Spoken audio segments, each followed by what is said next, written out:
So this is definitely anybody's game.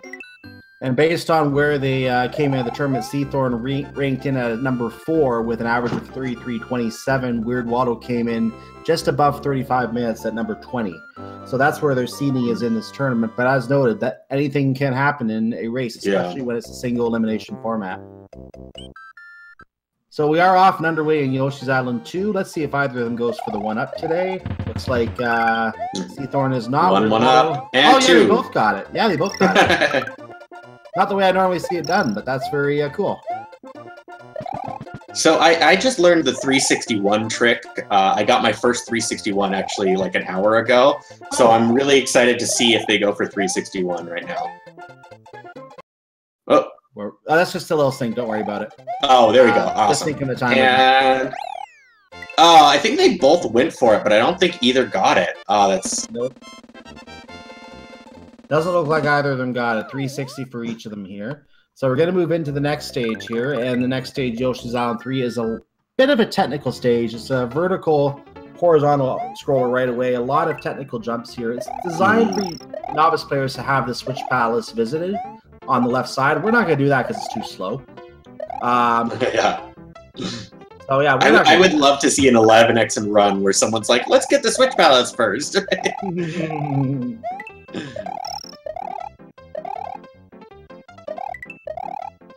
I love this. This is like my favorite level in the run. I mean, it's just such pure platforming. Yeah, it most definitely is. It's probably one of the most platform related levels on the run, especially once we get the cape and we just fly over a lot of levels later. Both runners get a 259, so they are literally in sync with each other here, so to speak, right now. And I think there's... Go ahead. Oh, I was just going to say, Seathorn has just the smallest edge on WeirdWaldo right now. If you know, there's certain cues. For one, I mean, the skillful midair shell jump Seathorn just got. But if you watch, like, at the end of the level, when you see the closing black circle, that's a really dead giveaway on who's running ahead. But Seathorn taking a little bit of a bigger advantage because of that midair shell jump. Yeah, that shell jump just literally put him just ahead. That's 1 extra second off the counter on the opponent, 276 versus 275. Very nice trick there. Showing off a little bit. Like it. I like it. Nothing wrong with that.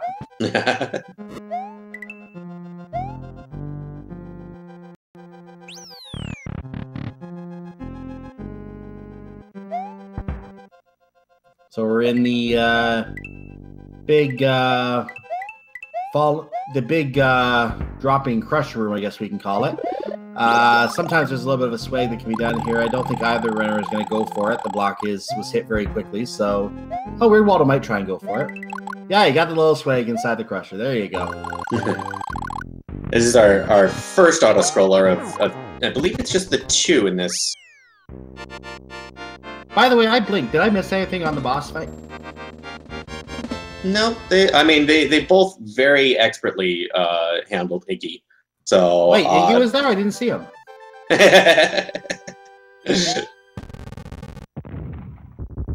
So while the castle falls here and we get ready to go into Donut Plains, I want to note this is a best of 3 series. That's why you see a pair of stars underneath each runner. They're both grayed out right now. The normal color obviously is yellow. And they will light up as they win a match. This is a best of 3 series. First 2 wins.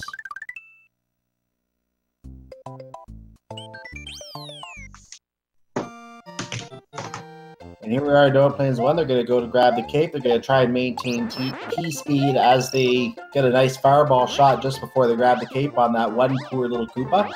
And they're in the air. Both of them taking a really nice takeoff. One is off screen, the other one staying invisible. Now he's off screen.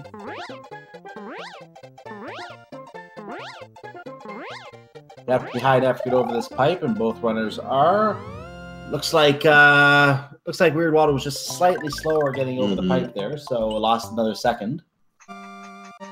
And welcome to one of the slow levels in this run. This is, you know, it's one of the slower levels, but it, you know, for newer runners, it's definitely one of the harder levels. There's a lot that can go wrong in here. So they're going to go in this little dry area where they can actually move around a little bit. They're going to try and grab the shawl fast. Both runners got it very fast, very nicely done. Now they're going to try to hang on to that shell using the spin cape, or cape spin. And now they're going to trade for the P-switch because you don't have to worry about losing the shell to the losing the shell anymore when you have P-switch. You don't lose the P-switch if you run into a Koopa or a fish. Now, maybe you noticing the runners are intentionally avoiding the tape that appears on the exit gate. There's a very good reason for this. If the runners actually were to collect one, like every time you hit the tape, you get a number from 0 to 50 stars. So 1 to 50, I should say. If they get 100 stars overall, they go into this very, very awful slow minigame. And I tell you, it's so slow because you have to hit 8 different blocks. Then you have to wait for a bunch of 1-ups to drop if you actually win anything. It's really slow. The runners aren't going to want to do that. So we're not going to see that minigame today. I want to say it's especially scary in a run like this because I believe that it's 33. Is it 33 exits? It's like 34 if you include Bowser, and so that is 33 opportunities to collect those bonus points. I would have to do math on Twitch, and that's a very dangerous thing to do. So I'm kind of nervous to answer that question. As I figure that out, I'll get back to you on that. But either way, there's a lot of exits you are correct. And with the castles, you can't get stars on the castles. So you wouldn't even count those in the tally for the levels that it could happen with. I know through Donut Plains, you're looking easily at 8 levels right there. Actually 7 because you used the key on one of them.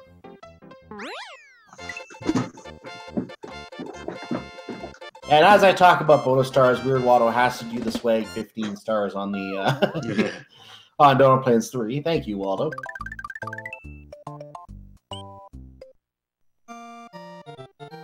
It makes me wonder in this tournament who has the record for the most bonus points they've collected through the qualifiers and now in the bracketed tournament. I honestly can't say that I've been keeping track of that.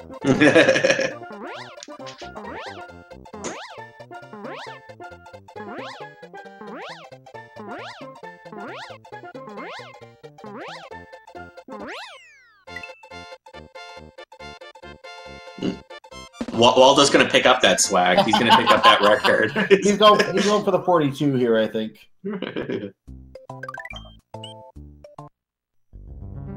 Well, then Seathorn's got to catch up because he's got a 74 in his name that he's going for, right? He has some work to do.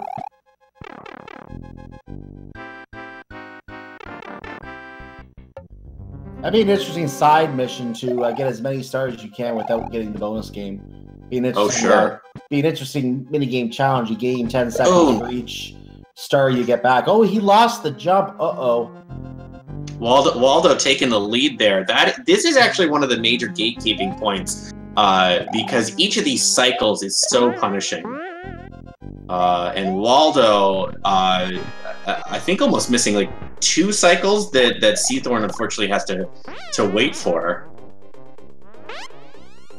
Okay, I'm going to take the risk of doing math on Twitch. While we were talking about these things there, I figured out how many gates the runners actually have to go through. I believe it's 17 gates, 17 different gates that they have to go through, not counting key doors, fortresses, etc. I see, okay. So the actual goal tape, so we got 17 obstacles to get around. Correct. Yeah. I mean, just doing some very quick math in my head, what is that, like 6 or 7? If you got 6 or 7 bonus points on each one, that would equal 100, which would get you that bonus room. So, I mean, yes. That's scary. 6 on each gate would get you 102.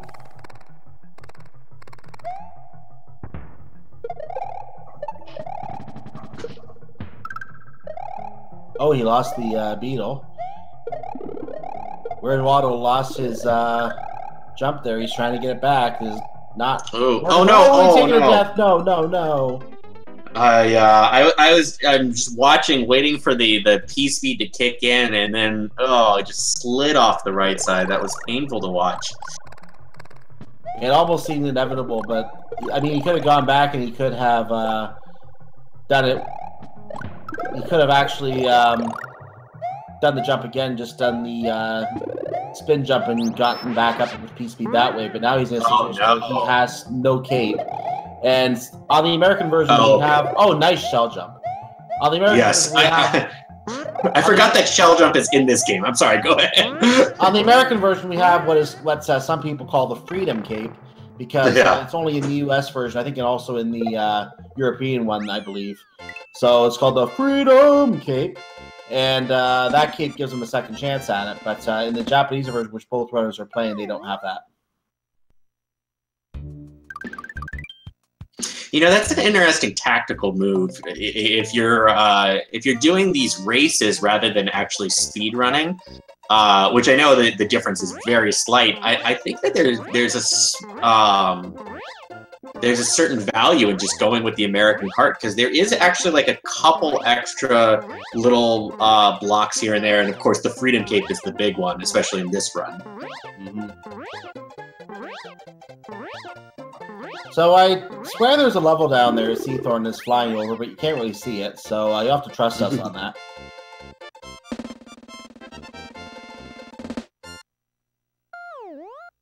Yeah, WeirdWaldo, he's flying over this unknown level too.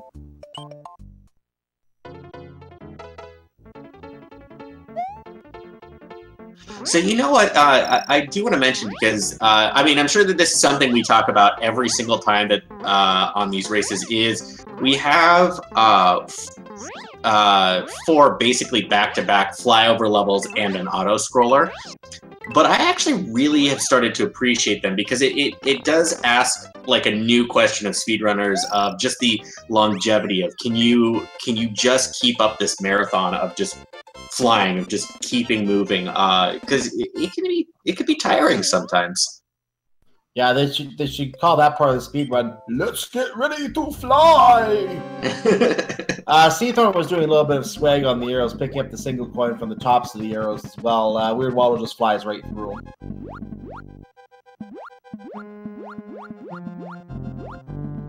And now we're in the very slow, because you have to swim, vanilla fortress. This fortress begs the question, why did Bowser build a fortress and fill it with water for his goldfish collection, which basically has turned into nothing but skulls? You know, I also have to bring up, I mean, this fortress is on the top of a mountain. So do you know how much effort it would have taken to, like, fill it with water? Like, this is not like, he didn't build this underwater where there is water. He built it on top of a mountain. Yeah, it makes no sense, does it? Well, Nintendo logic, never question it. Yep. I guess the water gets siphoned in from the dolphin stage next door. Neither runner getting thwomplished, by the way. There's a way you can spin to get that thwomp to despawn. Neither runner did that. And we're on Butterbridge 1, so ladies and gentlemen, get your resident sleeper in chat, as we now have a 2-minute nap. Seathorn was trying to make it more entertaining by flying. He don't know if that was an intended strat, or if he might have messed that up, or just to change his mind. I'm not sure.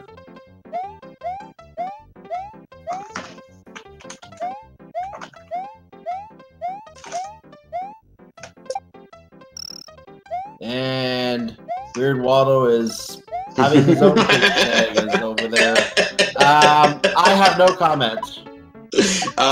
You know, I would love to know what he was thinking, but to me, that looked like he really didn't want to do an auto scroller, and he was fighting every moment of it. Pretty much.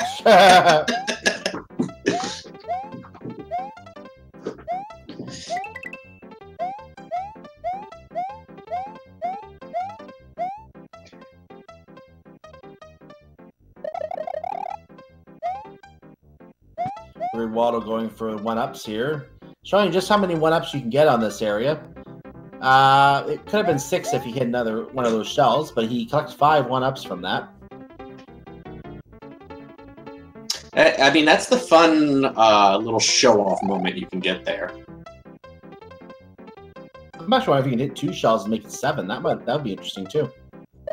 Well, you know, there is an opportunity at the beginning. If you hit the first Koopa, knock him out, start hitting other things, you can actually hit the same Koopa again, and you get an additional life there. I don't know how. There is some problems with it. If you spawn too many things, you can accidentally despawn the platforms on those platforms that go up and down. And if you despawn the wrong one, you're out of luck. You will die with just no chance of coming back. Waldo goes and collects another couple one-ups at the end of the stage there, so he's just showing off the life collection you can do in that stage. Just trying to we're currently going 8 lives versus 16. I would say Waldo is ahead in that department. That's the game we're playing, right? Collect as many lives as possible on your route to Bowser. No, let's get to the first bonus room. Come on. Oh, right. I think WeirdWaldo is just trying to collect up as much numbers as he can. Lives, bonus points, coins.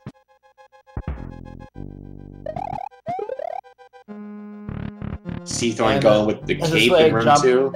The swag jump off the last Koopa. So yeah, here we are in I should say Ludwig's castle, not Butter Fortress, that'd be wrong. Ludwig's castle, and he is using the cape strategy as you noted. Successful.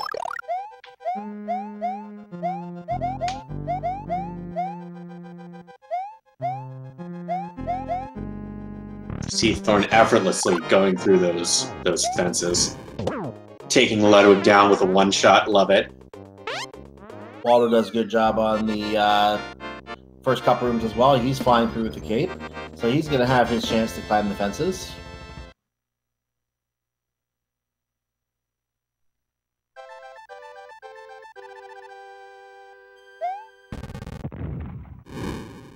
And there we go. So quick kill on Ludwig for Waldo. And both runners succeed.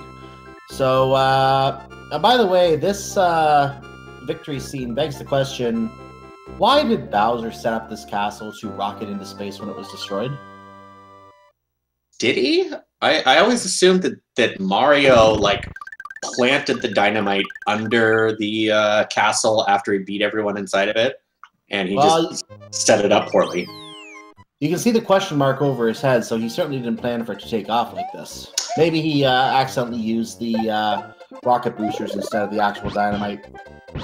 I mean, to be fair, Mario, if you see some of the other cutscenes, I think that Mario just doesn't know how to work with demolitions. I mean, there's one where he literally walks into it and it blows up in his face. That is part of this game. Yeah, that's this one coming up. Seathorn going for the wings. Oh no, wings. First try, not worth it. Okay. Waldo is going for the wings, trying to cut back a little bit of that that edge Seathorn has. But the one that we don't see in this run that I remember is when you take out Larry's castle, he literally walks over and picks up the castle. Yeah. There's a reason he's called Super. Oh, interesting. Yeah. WeirdWaldo, I was really expecting to go for the wings. I was too. I was expecting it too, but he needs the Yoshi for this trick anyway, so he had to get the Yoshi anyway. Ooh, Seathorn get first try. Very nice. Very nice. Beautiful. And that urchin was in the middle of that group of fish. That's a very interesting school.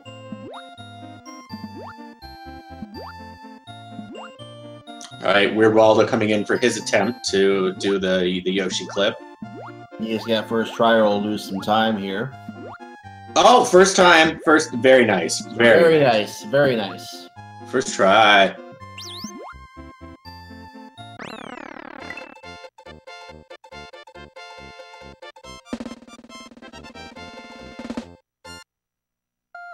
But did he just... Oh, I thought he went off the screen and screen froze for a second for me. I missed it. I was looking over at just some other information. Well, I thought the screen froze, so I thought he went off the bottom of the screen. I almost panicked. Oh, he's fine. I just thought maybe it was just my stream freezing. Oh, I'm looking over at the chat here. A few people in the chat thought that WeirdWaldo actually died there. So yeah, I did too. His stream must have frozen for just a moment or something to make us think that.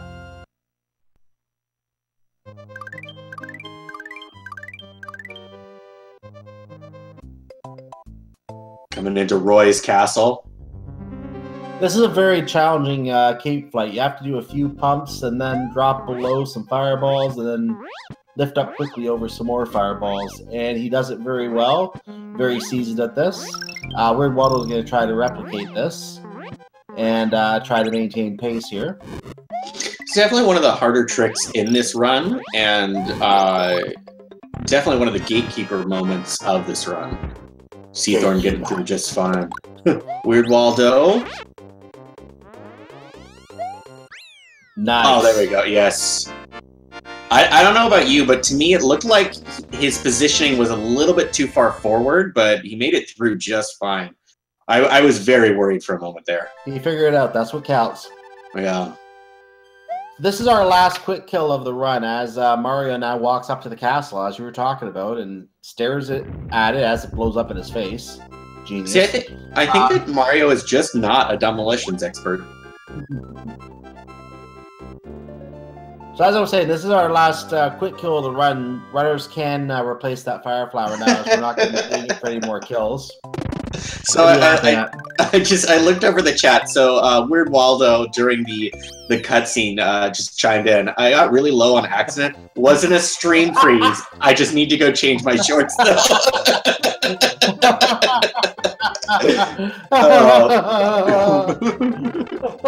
Oh, is Seathorn gonna get? Oh, Seathorn got the cape fly or the pipe fly. I just looked. Oh, this is fantastic. This is a run. I hadn't seen that comment. I was wondering what you were laughing at. So, it got me. I was not prepared for it at all. What I was trying to say is the runners can replace that Firefly now if they want to. They don't have to kill any more Koopas in this run. So, Koopa kids, I should say. And WeirdWaldo going for the cape flight. He gets it too. Mm-hmm.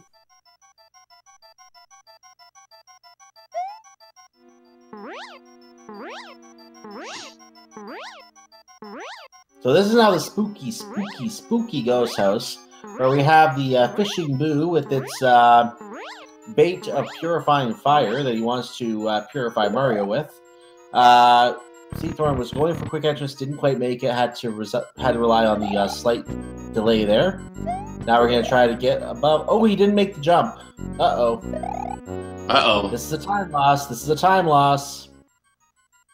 Oh, I know this feeling where, you know, you make a very small mistake, but then suddenly it puts you off of what you're used to. There you go. And so, like, you have to ask yourself how to reset to get back to the strategy you know.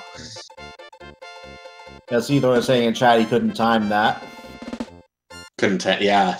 It's rough. I mean, and those lines of boos really love to respawn on you.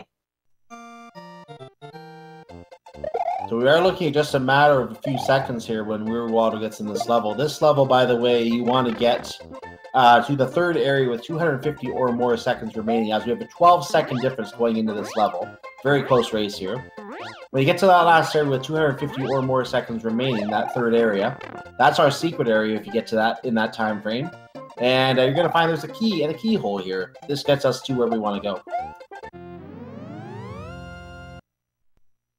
So it's actually really interesting. In the 96 exits, you'll see runners get all the way to that pipe, and then they'll stop because they have to get the timer under 250. Go fast! Stop!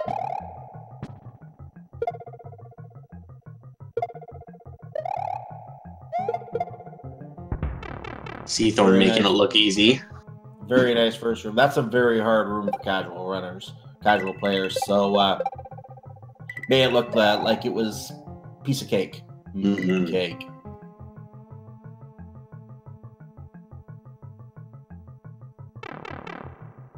Now I want a piece of cake later. Why'd I have to say that? Fortunately, I have one in the fridge if I didn't want to have it now.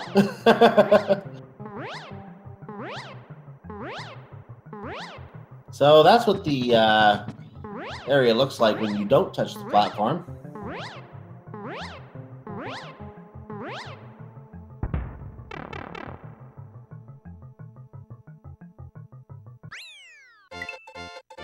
Seathorn finishing Chocolate Secret. WeirdWaldo is one area behind.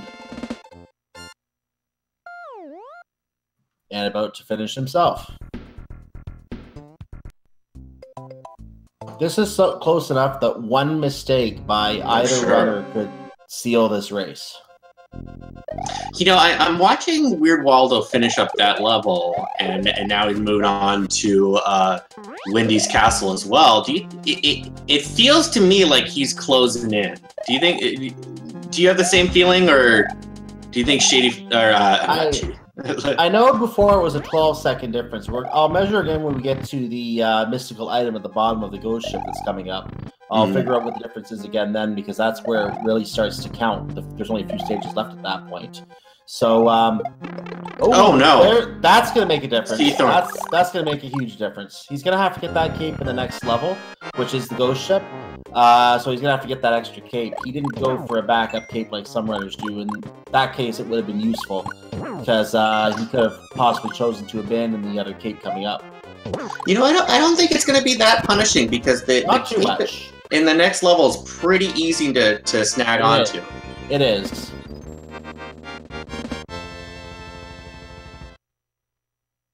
And the question will be, will WeirdWaldo actually go for that cape as well? If so, then we have a possible case where no time is lost. Just a couple seconds trying to bounce around those platforms, grabbing the flower.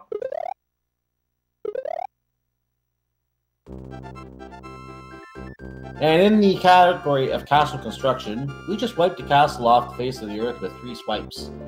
I wish my broom was that good. So was this castle just made out of, like, paint or, like, mud? Or I don't, like, what just wipes away that fast? Like, why hasn't Mario just been used? Why can't we just take this broom, this magical broom, and use it for the rest of the game? Yeah, just wipe Bowser's castle right out. I mean, it looks cool right. with the Koopa sign on the outside, but neon Koopa sign, but just wipe it off the face of the earth. All you gotta do. Exactly. Mission done. Anyway, Seathorn, I guess you have to go and get the princess, so I guess that would make sense. Waldo does get the security cape, so he does go for the extra cape. So we're talking about time you lose to get that cape back, and it's like, well, WeirdWaldo was getting that cape anyway, so how much time? He's not actually losing time. And he's going through this room just slightly quicker as Seathorn paused for a moment there. He might be trying to set up the Boo Ring despawn, trying to despawn both Boo Rings. He's not going to get it. Did get one of them, which is nice. Oh, is that... he must have planned that since the beginning of the level, because he switched from the cape to the fire flower. That's exactly right. WeirdWaldo not getting despawn either, but he's just going to power through to save time. Oh, he lost the other cape. That's a problem.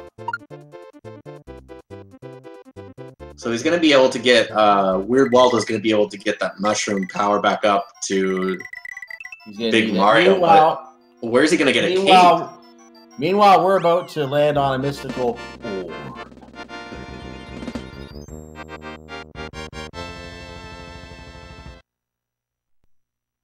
And your turn. WeirdWaldo now landing on his... exit? The exit number, what, 18, right? No, I was going more for orb.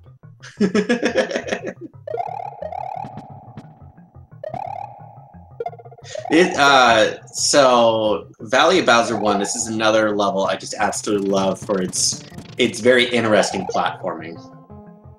Very tight tunnels you gotta work your way through. Playing casually, I would want to explore every nook and cranny of the level. All of a sudden here, like, no, there's not enough time.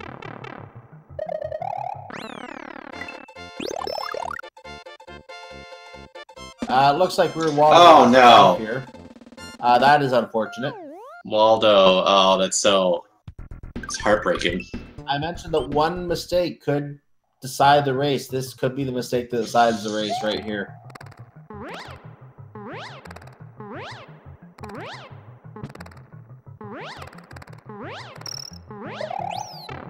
Now, of course, anything can happen here. A mistake on Valley of Bowser 2. There could still be a big mistake here, and if it happens, that could put Waldo back in it, but he would not have the cape for the final fight.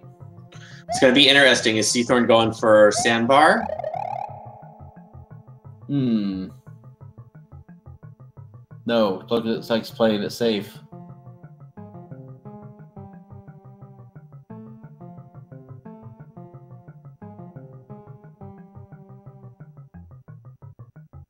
Well, the interesting, I mean, if you are, if you're racing, listening to commentary, and maybe, or maybe like, another death by WeirdWaldo. Waldo, I don't. My heart goes out to you. I don't know what's going on with Valley of Bowser 1. Just not his level today. But Seathorn might just be making the tactical move, go for consistency, rather than swag, to make sure that you take home that first star in a 3-star race. You want to win that first one, just to be safe. Yes. Absolutely. He's on a great time now as well. I'm looking at 33:15, 33:20 being possible here, I think.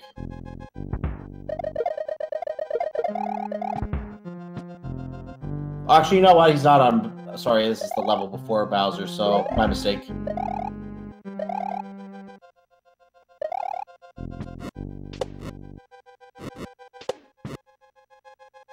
You know, the only thing that I can think of that he didn't do just absolutely perfectly is way back at Morton's Castle. I mean, I feel like that's the only time loss that he's taken. Yeah, I feel like you're right on that. That's the only real time loss he actually ran into. With the spring. Is WeirdWaldo going to go for Sandbar? I see in chat. Chat's just getting excited about it. And... oh, there we go! You got it. Yeah, that was fun. That was fun to watch.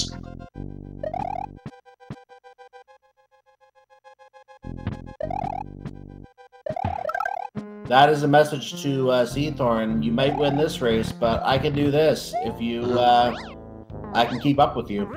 Hey, Mom, look at me. Look what I can do.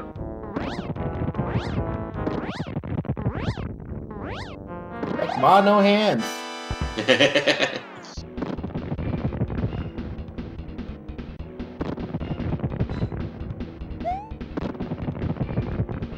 We're gonna get one hit here, and then the other Mecha Koopa is going to be, well, yeah, destroyed. He's going to be getting another pair of Mecha Koopas, then hanging on to one of those for a little trick coming up here. So he's going to preserve this Mecha Koopa and basically try to be its best friend for a little while, if you can be best friend with a mechanical tyrant.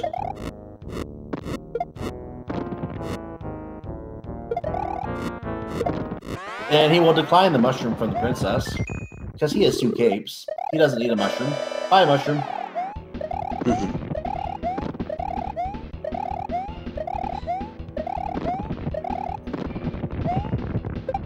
So now we're going to get a bowling ball dropping, and he's going to use this Mecha Koopa, drop it on Bowser's head, and cause him to have a bout of amnesia and forget he did not drop his second bowling ball. And this is going to cause him to drop 2 more Mecha Koopas right here. 1 hits. And guess what? We're preserving a Mecha Koopa again. And this preserved Mecha Koopa will actually save 3 bounces on the next cycle of Bowser. Bowser usually starting off, is it... Actually, now I'm talking myself out. I'm not... It's normally 8. It's normally 8 and he gets down to 5. Yeah, so it does save you 3. Yeah, so, and he makes it just fine. So we're going to go 1, 2, 3, 4, 5, stop. And Blight and bounce. Oh, he took damage, but you know what? It works. It's fine. It's over. It's all over. And that cape just floats down uselessly. That feather. So, in the interest of, you know, you brought it up in my head. In a moment here, we're going to see fireworks go off in the background. So I just want to know, like, was there a Koopa just prepared to, like, set off fireworks on the event that Bowser dies? Or is it like, but I mean, why is it there? Like, why are these fireworks, like, so ready to go? I don't really have an answer to that, but I will note that his official SRL time for the first race was 34 minutes and 10 seconds. So get your GGs in chat if you haven't already. As Weird Waldo is now on phase 2 of the Bowser fight, he's going to finish his round here. And yeah, going back to your fireworks question, they have a firework of a heart. Now, they never actually hook up. Why is there a heart there? Did Weird Waldo, like... Oh, he lost that Mecha Koopa. I know. I was watching that. I think he was trying to grab it. Ugh. I think he was trying to do something cute, and it got away from him.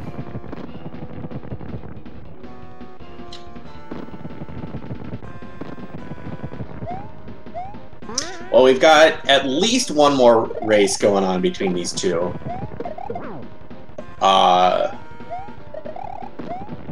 Now, something interesting, when they miss the skip like that and then they go and destroy one of the Mecha Koopas from the pair anyway, does it actually save time in the end to go and do this entire bowling ball sequence again just to save 3 bounces? Oh, that can't be true. It can't be. I can't see that being the case. It just takes way too long. At this point, I would cut my losses to get the 2 hits, and then just take the 8 bounces in the third phase.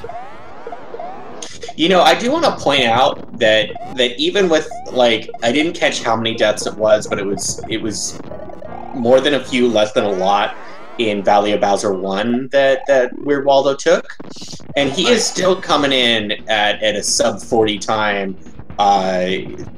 Right now, 36:20, it's 36:30 or so. 36:34. That is a fantastic. Like, I'm not even close to that time on my runs. I mean, that is super impressive. Yeah, official SRL time 36:37 is the time in SRL. So we're getting the race room reset. We're going to go ahead and get the second race queued up here in just a moment. Mm-hmm.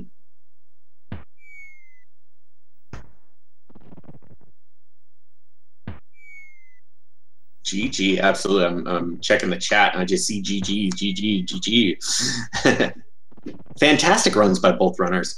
I believe that there is, if I do this in chat, there we go. So yes, if you're in chat and you want to check out either of these runners, their stream links are posted in the chat right now. Seathorn and Weird Waldo, both fantastic runners. Awesome.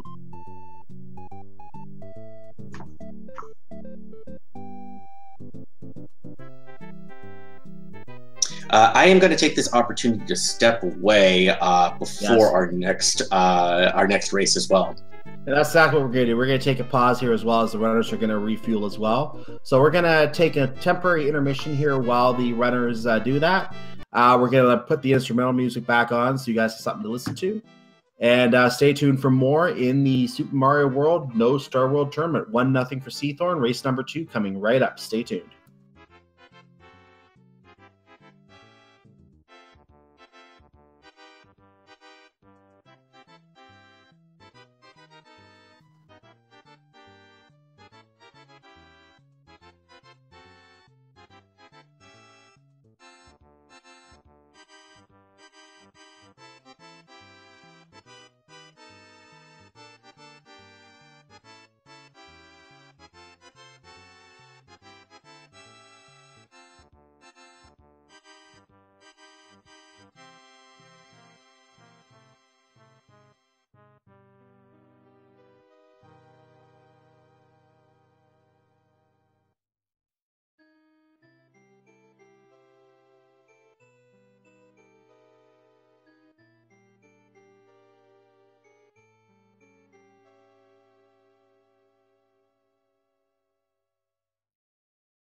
And welcome back, everyone. We're back for more of the Super Mario World No Star World Tournament, race number 2 between Seathorne74 and WeirdWaldo42. I am Cyclone. I'm being joined again, as with the first race, by WeirdWaldo42. How are you doing now going into race 2? How are you liking this series so far? Actually, he might still be missing. So we'll let him catch up when he comes back here. So we did have a great race number 1 here. And it came down to I guess you could say a bit of a death loop in Valley of Bowser 1 for WeirdWaldo. That ended up deciding the race in Seathorne's favor. He has 1 star lit up underneath of him. He's ahead 1-0 in this 3-race series.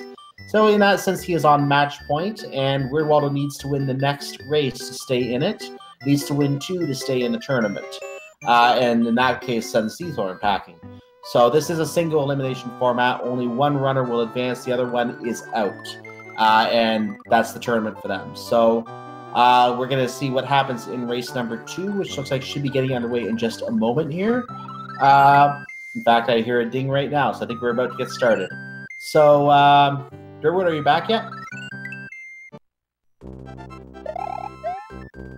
I'm going to take that as a no. So the runners are off again. Both runners almost perfectly in sync in terms of where they froze on the screen here. WeirdWaldo just slightly higher, so I'm going to take that to mean he's going to start slightly ahead. I'm just speculating. That's not how it works at all. So here we are in Yoshi's Island 1 once again. We're going to... This time WeirdWaldo uses the shell. Seathorne does the same Koopa Stomp method as before to get a 1-up. And both runners are going for a 261 as the ideal time, but more likely is a 260 coming out of this stage. Or 360, I should say, not 361. It's a 3, not a 2. And we're going to sync up those timers again in just a second, so don't worry about that. We will get that fixed up here. As both runners do finish with a 360 here.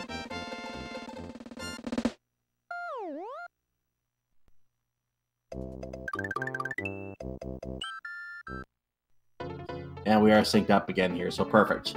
So let's get back to Yoshi's Island 3, going for a 259 on the stage, or if you're a certain person who may or may not be in the chat, he likes 258. We won't talk about that.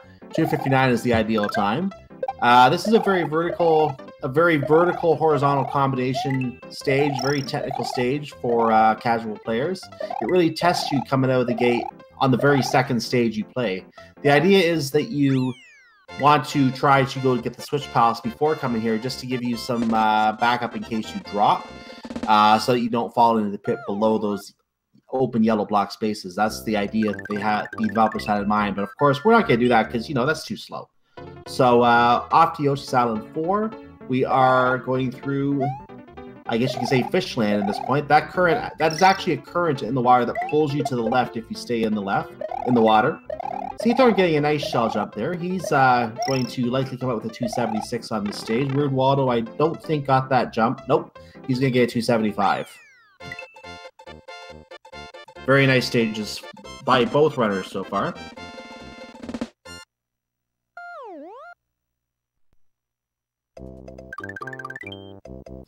And over to Ade's Castle. These fences are very, very slow. If it was possible to run through this castle without having to cling to a single fence, I guarantee you these runners would do that. Unfortunately, you have to climb across this pit. They're doing some jumps on the fence to try and maintain at least some element of speed. And again, at the end of that fence, you have to grab it. You can't just jump all the way across, unfortunately. So it is necessary for the runners to do that in order to make it through. We are in the crusher room again.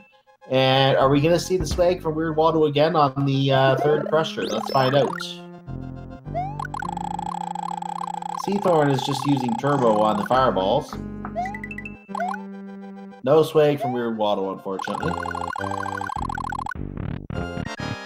And Iggy falls very, very quickly.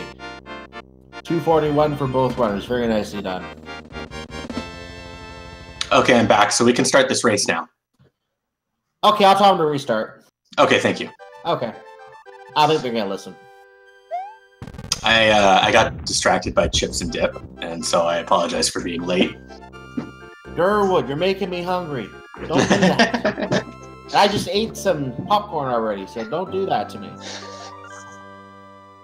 I'm catching up on the chat, and I see that there is a demand for 3 races. Yes. But Seathorn has taken a little bit of a head start getting out of Yoshi Island 1, so just a little bit ahead. I may or may not have an opinion of my own on the demand for 3 races. I will decline to share that at this time. It's probably a good thing. I feel like there's a little bit of conflict of interest for the commentators to choose sides. Yes. It is very much the case. I will not choose sides. I want everyone to win. Wait, that's not possible? Come on. Oh, WeirdWaldo misses the both methods of getting into that gap and loses his cape. He's gonna have to go find another one.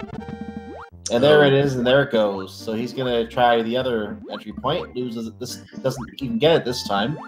Takes out the baseball throwing charging check out of pure distress and hatred, and comes out of the stage with a 330, way behind at this point. So he's gonna have to make up a little bit of time here and hope that Seathorn makes a mistake.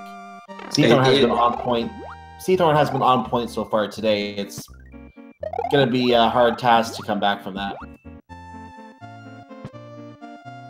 You can go ahead. Sorry. Oh no!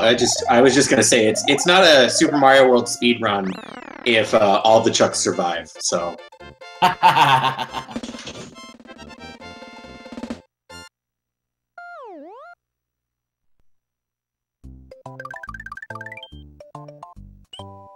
So we're in the first of the ghost houses. It wouldn't seem that scary until you see all those ghosts there. They really wanted to set the mood for ghost houses with the bunch of ghosts in the very first ghost house you visit. Mm-hmm. Just really, really hammering home that this is a house for ghosts. No, I thought those were just stars falling from the sky. Are they really ghosts? So, Seathorn comes out of the ghost house as WeirdWaldo enters. Virtual high five.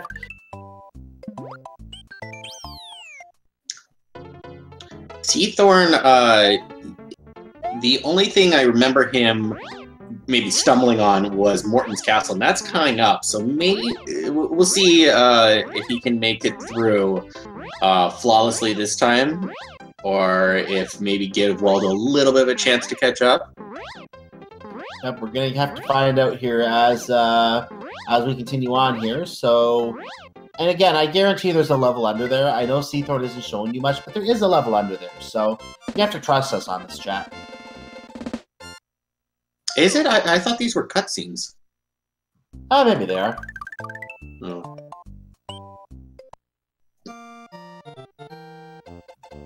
So, Seathorn flies over the Koopa that becomes multicolored. Multicolored killing machine, I should say. WeirdWaldo is going for these swag stars again. I mentioned how slow the getting 100 bonus stars actually is, because even though you don't lose any time getting stars, the mini game you get thrown into does cost you a lot of time. We won't discuss that again because, you know, mini games.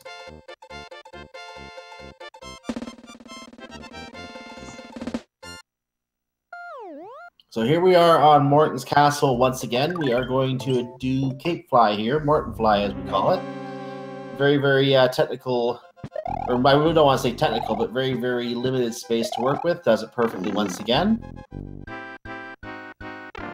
It's very easy to lose your flight speed here, so... 1, 2... Make it, get the... Oh, and he's got the spring. He's through. There we go. Okay. So no time lost here. Seathorn not giving Waldo the chance to catch up. Not this time, Waldo. Not this time. And there's our quick kill. First quick kill of the series. We're gonna have 3 of those. Waldo looks like he's effortlessly grabbing the spring and moving up. And also gets his fire flower ready to go. And quick kill as Seathorn kung fu's the castle, and that's enough to take it down.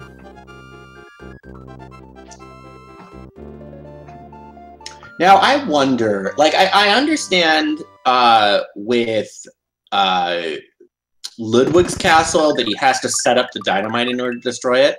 But when he can just kick the castle a few times and knock it down, as he does here for Morton's castle, why doesn't he do that before he does the boss fight? I mean, right? Like, why bother at that point? Because you have to get the Yoshi egg out of it. Oh, okay. I mean, if you destroy the castle, you destroy the Yoshi egg, of course. But what doesn't make any logical sense is that we don't visit some of the castles, and yet all the Yoshi eggs get saved. It's almost like you beat the King Koopa, King Bowser, and it's like the kids were like, "Okay, here's your egg." Oh no, Seathorn losing his cape there. But luckily, this level is a little bit forgiving. Fortunately, there's one right there, so he's not going to lose too much time. Just has to wait for the Koopas again, and he's through.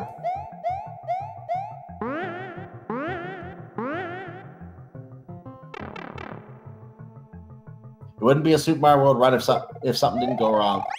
Mm-hmm. And then when everything goes right, it's still a Super Mario World run. WeirdWaldo going through without problem. Catching up just a little bit, you know?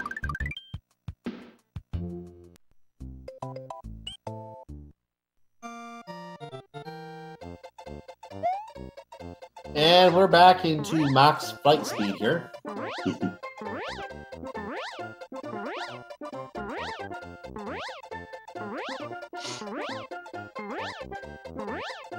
I fell asleep. What happened? What's going on? It's not nap time yet. That's 3 stages from now. Okay. Wake up, everyone.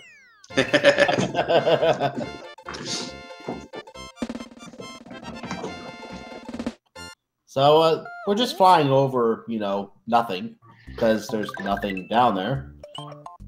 Guarantee you there's something down there, but it looks like there's nothing down there. And we can see the something now. So, Seathorn is now in Vanilla Secret 3, which is also referred to as the Yoshi Buffet in Japan, because this is the only version of the game where Yoshi can actually eat the dolphins. Now, why you would do that and get rid of the platforms, I don't know. They're tasty? I wouldn't go that far. Oh, WeirdWaldo, he's got 42 bonus points. Shady Force Game noting that in the chat. Yep, he's got the swag. So that means he wins, right?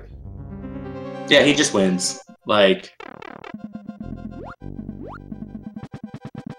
I'm okay with just changing the rules, like, midstream, right? Yeah, that works. So start game 3. Here we go.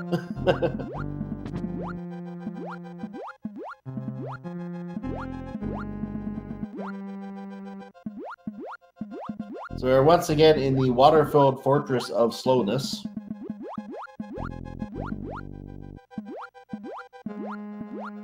I really do actually appreciate this level. It really takes advantage of the swimming mechanics in this game. You'll notice the control that these runners have. If you hold down, you only bounce up a little bit when you're swimming. You let go, you can shoot upwards, and I really appreciate the way that level's designed. Yeah, it's a well-designed level and a tricky level to play casually just because of the way it's set up. Mm-hmm. But because there's so many fish you have to get around if you're not used to where they come from, it can be a little hard to get through. It's a case for speedrunning and memorizing where everything comes from and just playing things like nothing can stop you in that case once you know where everything comes from. So here we are again. Now you can have your nap, Durwood. So I'll join you on nap time here as get your restless sleepers in chat, everyone.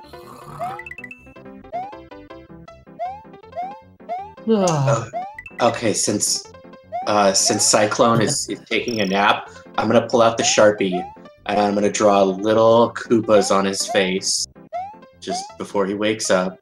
Put that Sharpie away. Okay. My Sharpie.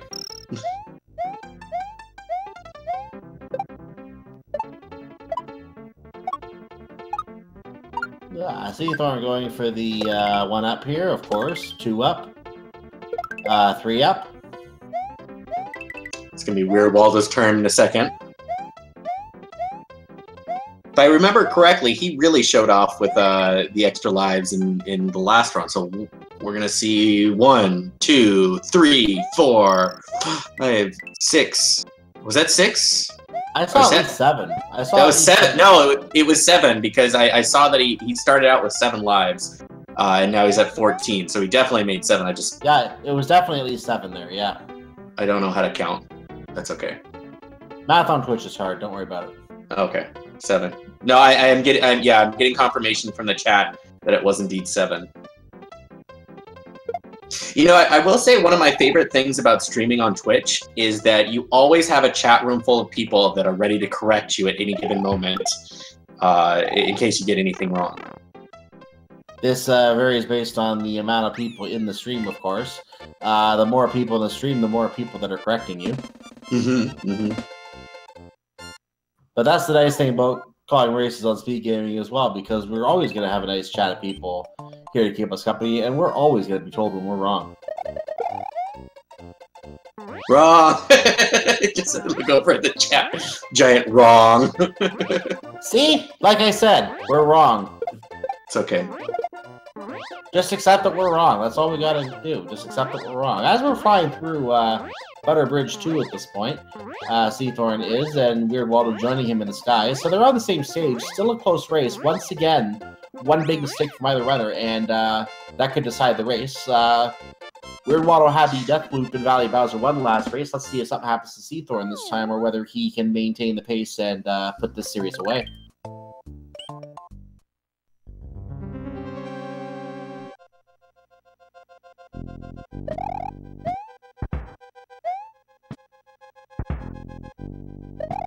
Both runners, I believe, go with the cape strategy for room 2 here. That's right.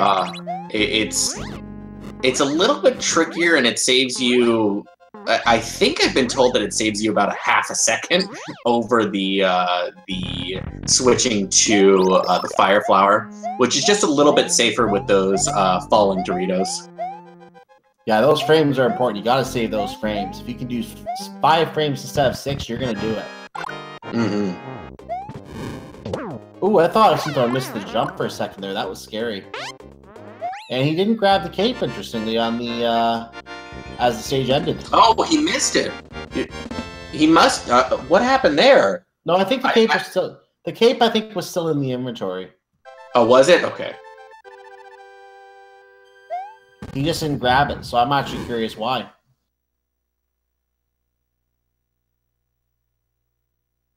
It looks like WeirdWaldo picked up more lives in Butterbridge, by the way. He got 10 lives total in Butterbridge 1. Well, you know, I mean, this is purely a guess. I don't know. I don't know what's going on in Seathorn's head. But in Forest of Illusion 1, there is the opportunity to pick up a cape. So he might be thinking ahead to pick it up as like a backup cape and just remove the Fire Flower altogether. But no, see, the cape is still up there. I think he just he might be right that he's picking up a cape somewhere else, but I don't see how that would save time. There's the cape. He may have just accidentally forgot now that I think about it, is if he was holding the cape and got another one, it would throw the cape up into the autumn block anyway. It would. So let's see if you hear that, or you heard us talk about it. It's like, oh yeah, I need to change that. Where's the best place to do that? No! Oh. No Yoshi fly today. I think Seathorn just jumped a little bit too early and missed that. Missed those. He did that in. Oh, I'm being told in the. I'm being told in the chat that he did this in the last race too.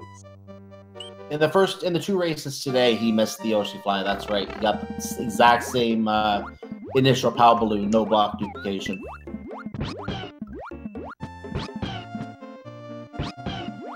And he got kicked out on the clip. This is the Run Crusher right here. This one spot.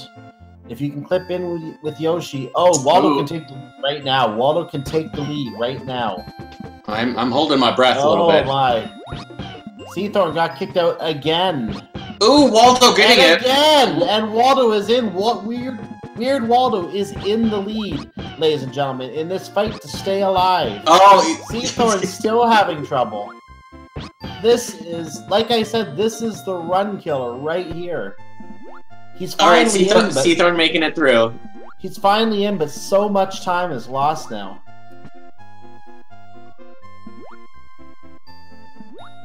There is the easier Yoshi clip that Seathorn's just passing right now. Yeah.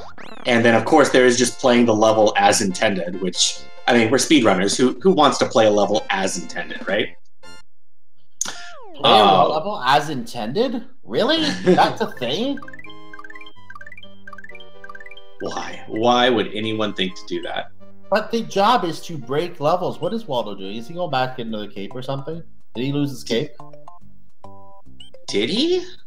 I missed it if he did. Hold on. So he gets... Yeah, he lost it. He must have lost his cape. Uh-oh. So he's all the way back... Well, we're back where we were before, ladies and gentlemen. Oh, no. Seathorn... Oh, no. Like, not Seathorn. Waldo, if you're going to go all the way back to Butterbridge 2, then you might as well grab 2 capes. Flower. Yeah, I can see that. I just know that Roy is such a difficult maneuver, and it's so easy to take that hit. I did see one runner in the qualifiers having trouble, back in the qualifier phase having trouble, and we were talking about just that, and he actually did finally take 2 capes with him, so he got it on that run, thankfully, but obviously he couldn't do the quick kill on Roy. By then, so much time had been lost, though. Okay, are we gonna get this discussed? Oh, he almost hit the fireball, but he got through. So successful so far.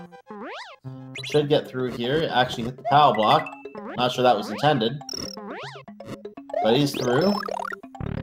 Well, hitting the power block does release one of the Bowser statues and makes it fall down. That one. Yeah. Yeah, and so that can save you some time, or it can save you some headache from that Bowser firing off a unwanted Bowser fire at you. Okay, time to stand in front of a castle blowing up again. This is why they advise you. They are careful to advise you don't stay near a building being blown up. Injuries do happen. I believe that was like the #1 concern on the show Mythbusters. Whenever they were using high-yield explosives and it didn't go off, that was like the scariest moment in all of their lives. It's like, who's going to be the one that has to walk over there to check on it? Yeah, it was a case of, I remember seeing clips like that where they had to stay behind cover until it was cleared. I don't know if people actually would walk up to it either. I think it was just a case where they tried to get remote checks into, like with cameras or something like that, so no one got injured. They had all sorts of technology there, so I'm sure they had ways to handle that. I just remember the images of them getting drunk one day. So I'm reading in the chat room. Silverstar is letting us know that there's about a 13-second difference from the two of them. I believe he was doing a count after Roy's Castle. 13 like seconds is, 13 seconds, very, very close. I mean, there are plenty of opportunities to take a 45-second death here. I mean, go ahead. Go ahead. Oh, I was just gonna say any of these levels, you take a death at the wrong moment, 45 seconds, minute and a half loss in time, very painful. But what were you gonna say? Yeah, that's exactly what I was going to say. The pressure on that is immense to maintain that level of pace, as we're the spookiest ghost house with the fishing boo of purifying fire. And yeah, 13 seconds is not that long a difference. Like they might as well be neck and neck with each other. Because if anyone makes one mistake again, just like last race, it was 12 seconds apart last race. If anyone makes one mistake again, that could be the race right there.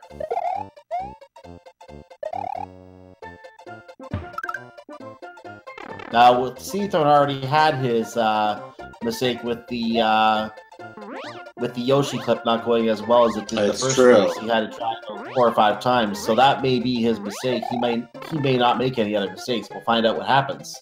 But there could be pressure of trying to survive or trying to make it 2-0 in this match and trying to end the match. There might be a little bit of pressure to pull that off. I'll tell you, from my speed runs, if I make a mistake, I am much more likely to make another mistake in the same run. Yes, so, that's what tends to happen. That's what tends to happen. The chances of making one mistake versus 0 mistakes or 2 mistakes, one's just not likely. One is just not acceptable. You must make more.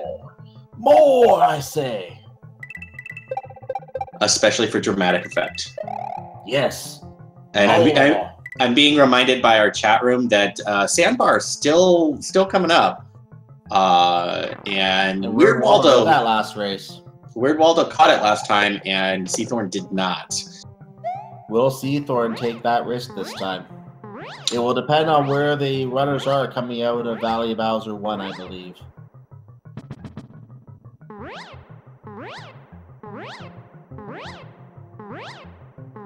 What a mistake is not grabbing that chocolate secret courtesy coin.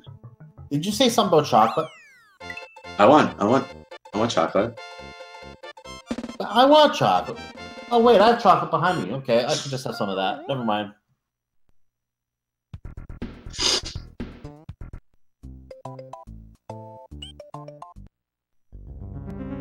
So we are coming into Wendy's Castle, the 6th Koopa in the game. Of course, we're not seeing one of them, which was Lemmy over in Castle number 3. We don't drop in and say hi to him during this run. We don't say hi to Larry either. So this is also our last Koopa kid of this run.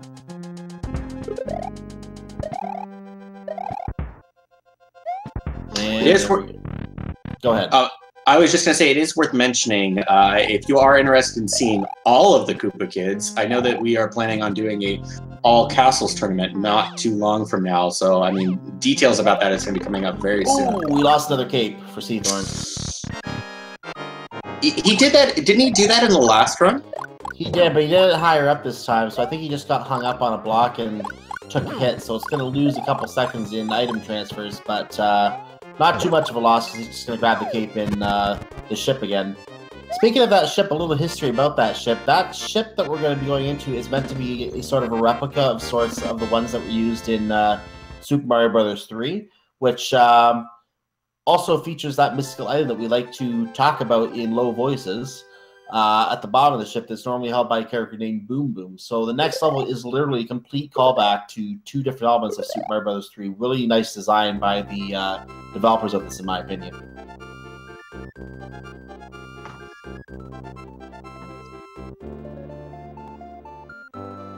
And Waldo is definitely catching up. I'm going to try and get a look at the seconds as we come out of the stage. 26:51 for Seathorn as his screen goes black. And WeirdWaldo. Looks like he might be losing a little more time overall, but we might have lost time somewhere overall, but we're coming to a black screen at 27:11, so about 19-20 seconds. No. But again, there's so many opportunities to take a death and lose 45 seconds, a minute, a minute and a half. So 20 seconds can be very close. And maybe Seathorn will be the one that loses the cape this time. Anything can happen. This is a race, and anything can happen in a race environment. You don't just go reset when you have a mistake happen and try and go back and try and get your PB. You have to finish the run, and if things are going wrong, you have to finish it even if things are going wrong and try to come out on top. Hope that the opponent makes more mistakes than you do. Cape is maintained. So he took the intentional hit with the Fire Flower to lose that and then keep the cape. WeirdWaldo coming in. He gets the first Boo Ring despawn, and there's the second one. Now, last time he lost both capes. This time making it through with one cape. This will stay close. I like it. Mm-hmm. And ladies and gentlemen, once again, we're going to get an orb.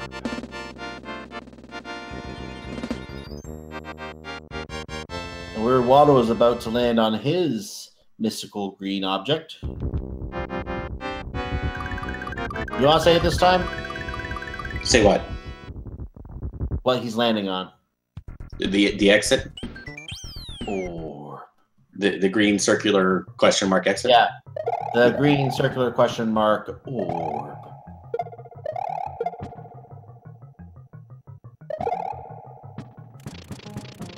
And some block breaking swag. Maybe that's not really swag, I just like to think it's swag.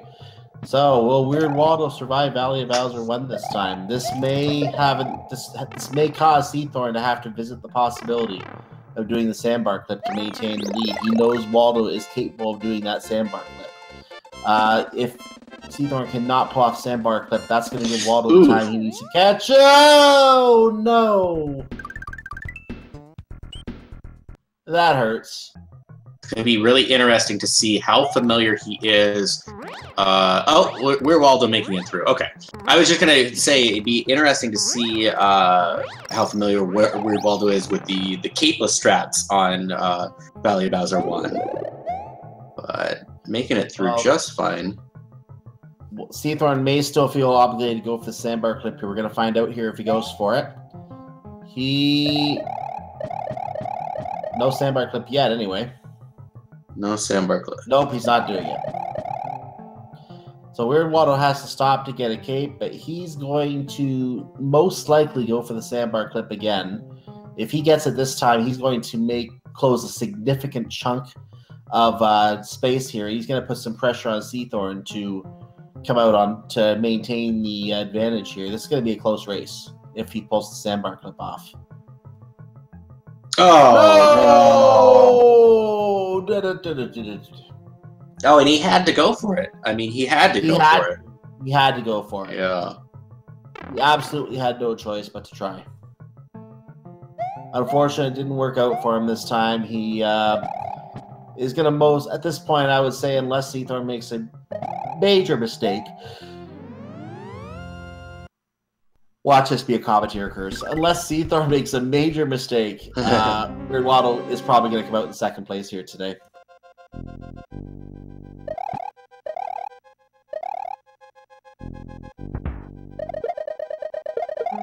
I think WeirdWaldo is going in with a little bit more of a safer strategy. I don't think he went for sandbar the second time. Maybe at this point, just knowing it's best to just make sure you finish the level. Because at this point, it's like you said, barring Seathorn making a major mistake, sandbar is not going to close that gap. No, sandbar will not do it this time. Don't take the extra risk if you don't need to at this point. He's reliant, but now Seathorn is going into Bowser right now, and the likelihood of a mistake is very low. At least, even if he loses the cape, he can finish the fight and will most likely come out on top. Only possible things that could cause that to change is if he accidentally misses or loses a Mecha Koopa somewhere and ends up having to wait the extra time for a bowling ball. But even that is still a small amount of time. It's not going to be enough for Waldo to make up. He has to rely on a major mistake by Seathorn to be back in the race. I mean, I'm really thinking that short of taking a death, I mean, Seathorn's not going to... Seathorn not going to have the opportunity to really lose that much time. I agree. I think it's going to... Oh, and Waldo just lost his cape again, so he's going to be disoriented a little bit here and trying to get through safely, and he is through safely. Now just for Reznor, but no cape for the final fight.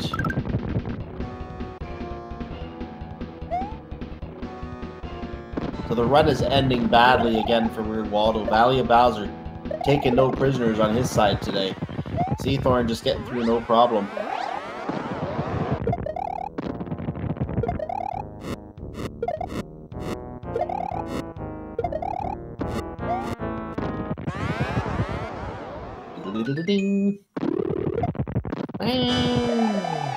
So, no thank you again to the mushroom. Even though he does have an open spot in the inventory, he doesn't want the mushroom. And we're just waiting for the bowling ball to drop. There is the bowling ball dropping. We're going to give Bowser another case of amnesia. No, you didn't forget anything. Just throw some more Mecha Koopas. Thank you very much. I mean, Mario would tell him if he forgot something, right? Hey, you forgot the bowling ball. It's not that good, just... Okay. Okay, that... Alright. So now we're going to skip another 3 of the drops. So again, Bowden having a slight case of amnesia, as he does 5 pounds instead of 8. And here comes a good game right now. Get your GGs in chat, as we have an official SRL time of 34 minutes and 18 seconds, and Seathorne74 advances to the next round in the No Star World Tournament. Get your GGs in chat. It's worth. What was? Do we have the time from the last run? I'll get that for you just a second. I'm trying to bring up the bracket very quickly. Sure, okay. Because I do remember with Weird Waldo, it was 36 minutes, and I want to say 36 and a half minutes, something along those lines. Okay, I'm gonna check the channel because we had both races in the same channel here, so I'm just gonna check what the time was. Okay. I have to scroll up a little bit here. 36:37 was this time, and Seathorne got a 34:10 in the first race. So only losing 5 seconds over his first race. That's well, 8 seconds. 8 seconds. He lost 8 seconds for the 30. Oh, your time. Speed runs live. Timing. SRL. As opposed to the, I'm just looking at the timer on screen, which is probably closer to. Yeah, his timer on the other race was a little ahead too, 35:07 or something like that. Anyway, we do have a second place finish for Weird Waldo of 35:38. Great run, but unfortunately not enough to advance the tournament. We'll see if both runners want to come in and chat with us about the race. I know Ben wanted to come in and say some things as well, so we'll bring him in a moment as well here and we can all chat about the run here. I do want to mention, I mean, 35-34, that, just looking at the speedrun.com leaderboard, 35-34, only 69 other runners can do better than that. So, I mean, that's still a very impressive time. It's still a really good time, and as the tournament goes on, the matches are not going to get any easier. It's going to be a harder match every time you win one. You're going to have another tough opponent there waiting for you to try and take you down. Absolutely. So it's going to be like that all the way through this tournament.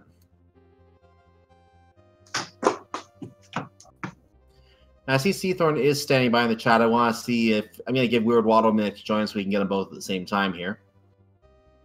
And there he is. We'll bring them both in here.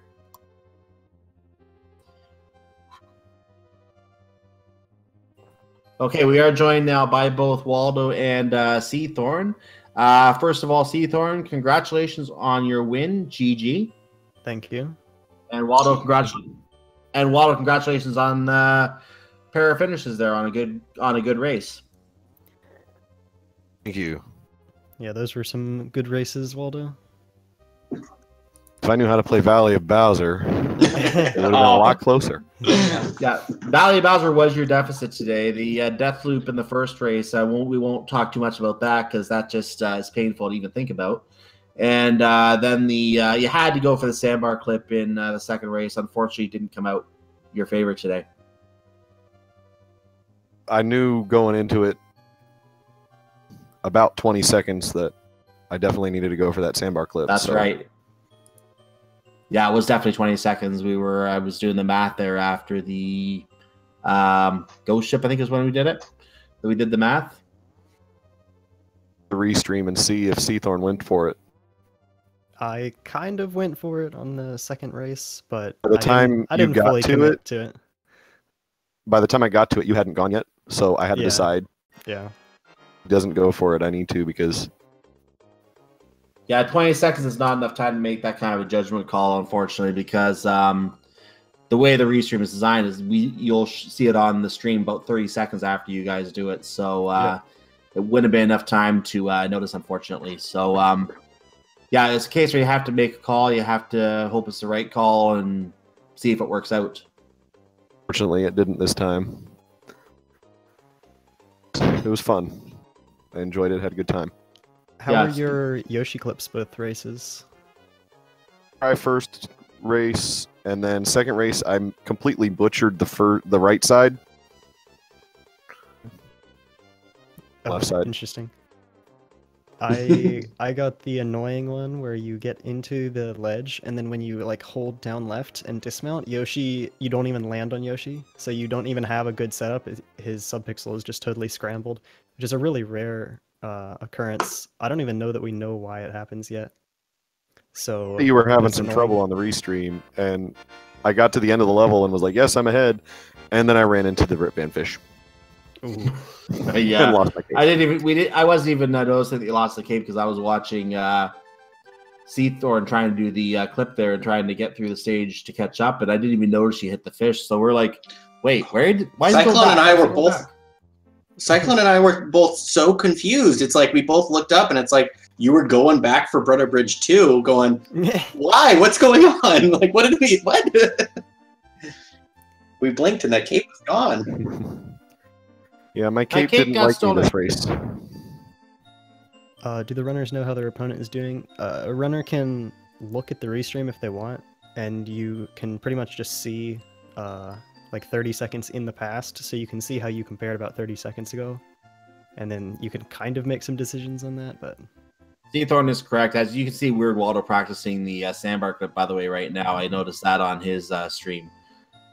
But yeah, you're allowed to watch the restream as long as any event that's not a randomizer type race, because those are the cases where things are going to be completely blind and you can't watch the restream, or you're going to know what's being picked up in places. But anything that's a regular speed run like this, you can watch the restream and you're able to keep tabs of where your opponent is and see how you're doing compared to them. Perfectly legal, nothing wrong with doing that.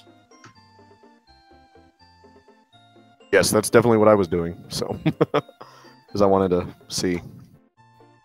Yeah, I also usually watch the restream, just to know if I should go for some more risky stuff. Like in Vobfort, both times I went for pretty safe strats. I did a scroll, and then I didn't go for the extra P-speed at the end. But if I had looked at the restream and saw that my opponent and I are within like 1-2 seconds of each other, I would definitely go for the more risky strats. So it's just small calls like that. Watch too. Which the first time, that's why I went for sandbar. Knew I'm far enough behind, it doesn't matter. And then the second time I went for it because I knew I'm close enough that, and it could put the heat on you to, if you're watching. Yeah, but overall, not too bad of races. They were pretty close. Close races, very good races. I didn't make it 3. Yeah, unfortunately only 2. Yeah, Chad is going to be disappointed that you didn't give a third race. Come on, gotta do better than that. I'm a little bit nervous. About my next matchup. Who am I against? Winner of 32 to win the next one. Who am I against? Winner of Steven and Daesui. So Daesui is second place on the leaderboards, and Steven, I don't know, but I think he has a better time than I do. All of us could easily get low 33s in the races, and Daesui could get a 32 in it, so... Yeah, he has a really low 33, if not a 32 by now. Oh yeah, Steven has a 33.12, and I have a 33.14, so really close. Close.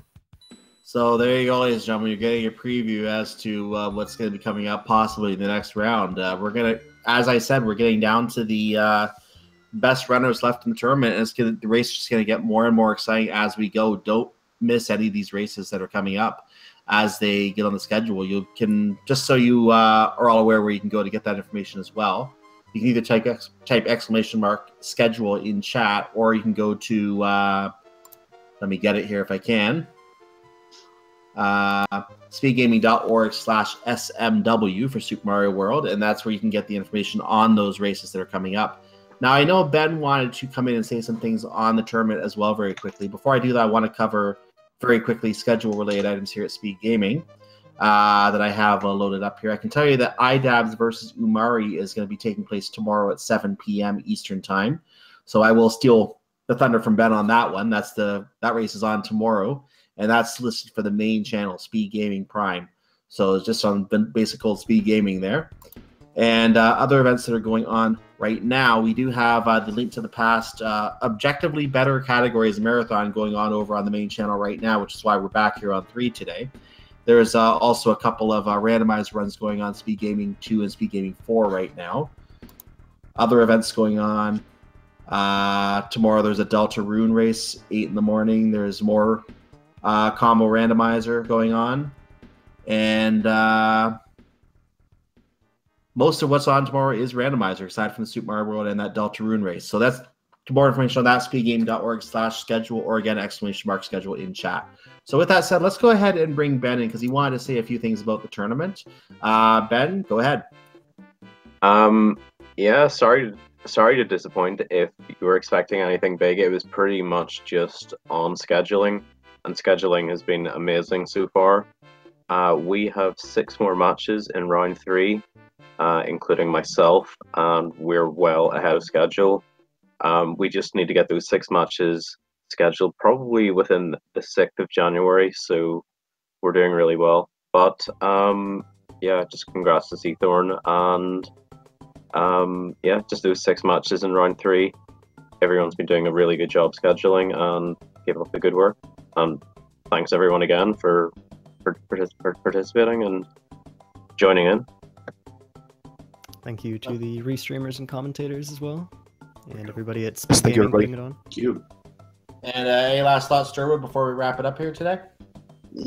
I don't really have anything too much more to say. I am posting in the chat just one last time a link to both commentators' channels and well as both runners' channels, because you should definitely check out all of that. Just because fantastic runs, fantastic time today. I posted the schedule link as well, the !schedule, like I was mentioning. So that brings up the links to both of the schedule links that I talked about on the air. But for those watching on our YouTube channel or watching the VOD after the fact, again, the links I mentioned are the ones to go to. And if you want to get more information on upcoming live races, for those of you watching on YouTube, come on over, join us. We don't bite. Seriously, we're friendly people over here. We'd love to have you over here sometime. So with that said, let's go ahead and wrap it up here. Thank you again to the runners. GG to both of you. Good race. And thank you to Durwood for joining me. I am Cyclone, and I'm going to give Durwood the final word, but I want to say have a good night, everyone. And my final word is take it away, Durwood. Thank you so much for having me. Thank you so much for the runners. This was so much fun. I hope you all have a wonderful night, and thank you all for letting me be a part of it. Good night. Orb.